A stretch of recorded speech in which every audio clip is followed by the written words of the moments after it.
ఉదయే బ్రహ్మస్వరూపం, మధ్యాహ్నే తు మహేశ్వరః, సాయంకాలే తు స్వయం విష్ణుః, త్రయామూర్తి దివాకరః. ముందుగా సూర్య భగవానునికి నమస్సమాంజలి తెలియజేస్తూ, యోగ విద్యను అందించిన ఆదియోగి పరమశివునికి, ఆ మహాయోగ విద్యని మనకి పతంజలి మహర్షి యోగశాస్త్ర రూపంలో అందించారు. వారిరువురి పాదపద్మములకు నమస్కారాలు. మన యోగ విశిష్టతను, గొప్పదనాన్ని ఋగ్వేదంలో ఉన్న మహానుభావులు తెలియజేస్తే, దానిని ప్రపంచవ్యాపితం చేసిన దార్శనికులు మాత్రం గౌరవ ప్రధానమంత్రి శ్రీ నరేంద్ర మోదీ గారు.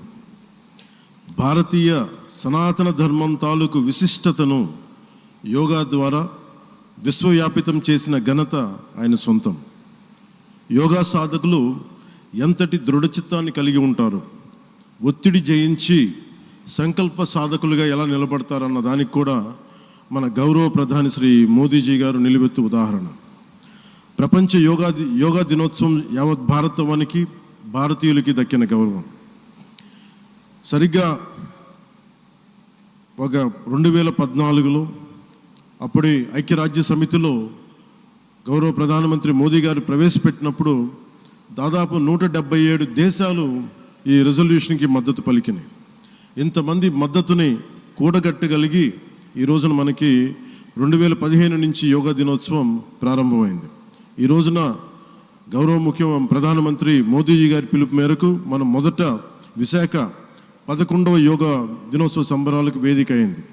శ్రీ మోదీజీ గారి సమక్షంలో గౌరవ ముఖ్యమంత్రి వర్యులు శ్రీ చంద్రబాబు నాయుడు గారి కృషితో ప్రపంచ రికార్డుకు వేదికగా నిలిచింది. విశ్వనరులు మోదీజీ గారి పిలుపు మేరకు యోగా ఒక వన్ ఎర్త్ వన్ హెల్త్, ఈ ఆరోగ్యం థీమ్ని ఈ వేదిక నుంచి ప్రతి ఒక్కరూ ముందుకు తీసుకెళ్లాలని మనస్ఫూర్తిగా కోరుకుంటూ, ఇక్కడ ఆసీనులైన మీ అందరికీ, ఇక్కడికి వచ్చేసిన ప్రతి ఒక్కరికి కూడా పేరు పేరున నా హృదయపూర్వక వందనాలు, నమస్కారాలు. అలాగే గౌరవనీయులైన గవర్నర్ గారి శ్రీ అబ్దుల్ నజీర్ జీ గారికి, గౌరవ ముఖ్యమంత్రి శ్రీ నారా చంద్రబాబు నాయుడు గారికి, civil aviation minister Kinjarapu Rammohan Naidu గారికి, అలాగే మనకి AYUSH minister of state independent charge Shri Prataprao Jadhav గారికి, అలాగే వేదిక పైన ఉన్న ప్రతి ఒక్కరికి, గౌరవ కేంద్ర మంత్రివర్యులకి, రాష్ట్ర మంత్రివర్యులకి, ప్రతి ఒక్కరికి పేరు పేరున ధన్యవాదాలు తెలియజేసుకుంటూ సెలవు తీసుకున్నాను. జై భారత్, జై హింద్.